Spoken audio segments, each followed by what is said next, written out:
మనం ఈ రోజు చూస్తున్న ప్రపంచం అనేది ఒకప్పుడు ఇలా ఉండేది కాదు. మనుషులనే జీవాలు పుట్టక ముందే కొన్ని లక్షల ఏళ్ల సంవత్సరాల కిందట ఈ భూమిని కొన్ని భయంకరమైన జీవాలు పాలించేవి. వాటినే ఇప్పుడు మనం డైనోసార్స్ అని పిలుస్తున్నాం. అసలు ఇవి ఎలా పుట్టాయి, వాటి రోజువారీ జీవితం అనేది ఎలా ఉండేది, అంత శక్తివంతమైన జీవులు ఒకేసారి ఎలా అంతరించిపోయాయి. ఈ రోజు మనం ఇలాంటి ఎన్నో ఇంట్రెస్టింగ్ టాపిక్స్ ని ఈ వీడియోలో తెలుసుకుందాం. ఇంకేమాత్రం ఆలస్యం చేయకుండా వీడియోని అయితే స్టార్ట్ చేసేద్దాం.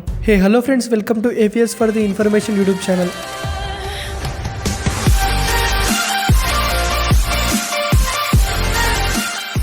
డిస్క్లైమర్: ఈ వీడియో ఎవరిని ఉద్దేశించి చేసినది కాదు. ఇంకా ఇందులో ఉన్న ప్రతి ఒక్క పాయింట్ అనేది పీపుల్ ని ఎడ్యుకేట్ చేయడానికి మాత్రమే. డైనోసార్ల కాలం అనేది ఎలాగుండేది? డైనోసార్లు సుమారుగా 24 కోట్ల సంవత్సరాలు అంటే 243 మిలియన్ ఇయర్స్ కిందటనే ట్రయాసిక్ అనే కాలంలో మొదటిసారి గమనించారు.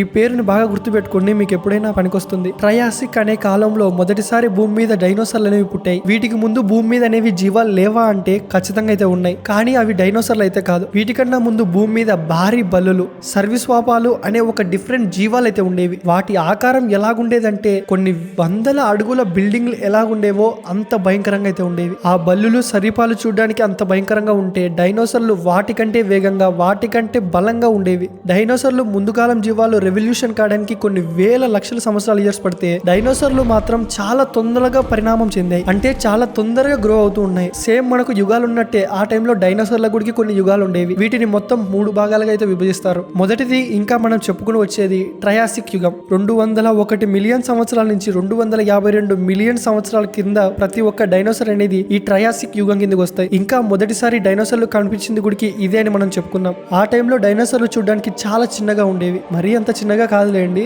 ఒక 20 నుంచి 30 అడుగులు అయితే ఉండేవి.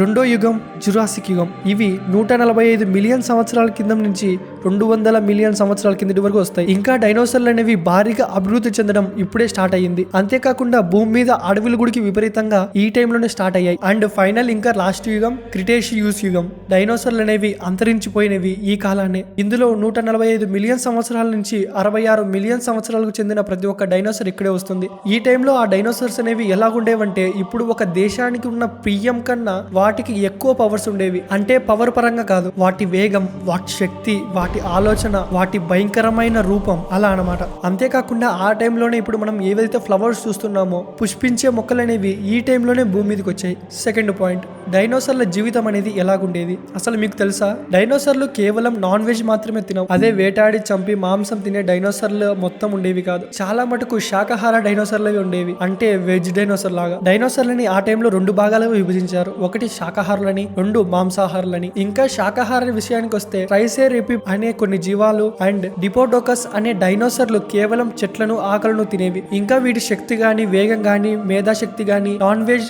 అదే మాంసాహార డైనోసార్లకు అస్సలు తగ్గేదే కాదు. ఇంకా ఇవి కొన్ని వేల కేజీల బరువు అయితే ఉండేవి. ఇప్పుడు నాన్ వెజ్ డైనోసార్స్, మాంసాహారులు టీరెక్స్, వెలోసిరాప్ వంటి ఇతర డైనోసార్లు ఇవి కేవలం నాన్ వెజ్ మాత్రమే తినేవి. సైంటిస్టుల ప్రకారం డైనోసార్ల గుడికి ఆ టైంలో మాట్లాడేవి. డైనోసార్లు కూడా పశువులాగా లేదా ముసలులాగా వింత శబ్దాలతో ఒకదానికొకటి మాట్లాడుకునేవి. ఈ టైంలో సైంటిస్టులకు దొరికిన డైనోసార్ల ఆనవాల ద్వారా మనకు తెలిసింది అవి మనుషుల కంటే చాలా టేక్ కేర్ గా తమ పిల్లలను రక్షించుకునేవి. ఇంకా ఆ టైంలో ఆక్సిజన్ అనేది విపరీతంగా ఉండేది. దీని కారణం వల్లనే అప్పుడు జీవాలు అనేవి భయంకరంగా చాలా పెద్దగా హెవీ వెయిట్ ఉండేవి. ఆ టైంలో కేవలం డైనోసార్లు ఒక్కరే భారీగా ఉండేవి కాదు, పెద్ద పెద్ద పాములు, పెద్ద పెద్ద బల్లులు. ఇప్పుడు మనమైతే ఏదైతే చిన్న చిన్న జీవాలుగా ఉంటున్నామో ఆ టైంలో అవి కొన్ని వేల బరువు ఉండేవి. And last and final point, dinosaurs ఎలా చనిపోయాయి, ఇంకా ఎలా అంతరించిపోయాయి? సుమారు 6.6 కోట్ల సంవత్సరాల క్రితం వరకు భూమి మీద తిరుగులేని రాజులుగా ఉన్న డైనోసార్ ఒక్కసారిగా ఒక్క రోజులో, ఒక్క నిమిషం, ఒక్క సెకండ్ వినాశానికి దిశ చెందాయి. దీనికి ప్రధాన కారణం అందరికీ తెలిసిందే, ఒక భారీ ఆస్ట్రాయిడ్. మెక్సికో దేశం తీరంలో దాదాపు 10 కిలోమీటర్ల వెడల్పున్న ఒక ఆస్ట్రాయిడ్ అనేది ఒక్కసారిగా లక్షల కిలోమీటర్ల వేగంతో భూమిని దిగొట్టింది. ఆస్ట్రాయిడ్ కున్న ఇంపాక్ట్ పవర్ అనేది కొన్ని అణుబాంబుల కంటే ఎక్కువ.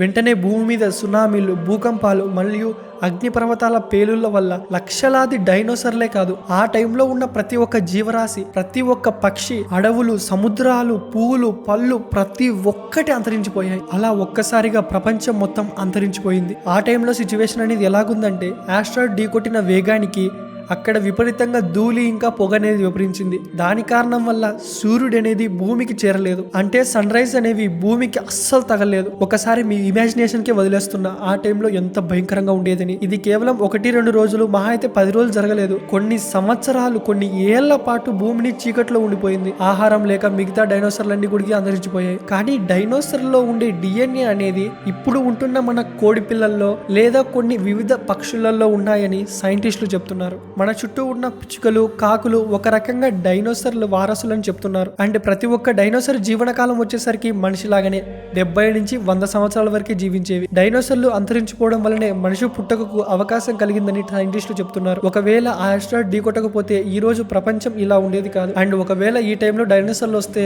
అవే వేరే గ్రహానికి పారిపోతాయి. ఎందుకంటే మన ప్రపంచంలో ఉన్న పొల్యూషన్ మొత్తం అలాగుంది అనమాట. ఈ వీడియో కిందే ఫ్రెండ్స్. ఈ వీడియో మీకు ఇన్ఫర్మేషన్ గా అనిపించినట్టయితే మర్చిపోకుండా కింద లైక్ బటన్ ని ప్రెస్ చేయండి. అండ్ అలాగే ఈ ఇన్ఫర్మేషన్ వీడియోని మీ ఫ్రెండ్స్ అండ్ ఫ్యామిలీకి షేర్ చేయండి. ఇలాంటి మరిన్ని ఎన్నో ఇంట్రెస్టింగ్ విషయాల కోసం మన ఛానల్ ని ఇప్పుడే సబ్స్క్రైబ్ చేసుకొని పక్కనున్న బెల్ ఐకాన్ అయితే ఆల్ లో పెట్టుకోండి. అప్పుడే ఇలాంటి ఎన్నో ఇన్ఫర్మేషన్ వీడియోస్ అనేవి డైరెక్ట్ గా మీ ఫోన్ లోకి అయితే వచ్చేస్తాయి. ఇంకొక మంచి వీడియోతో కలుద్దాం. జై హింద్.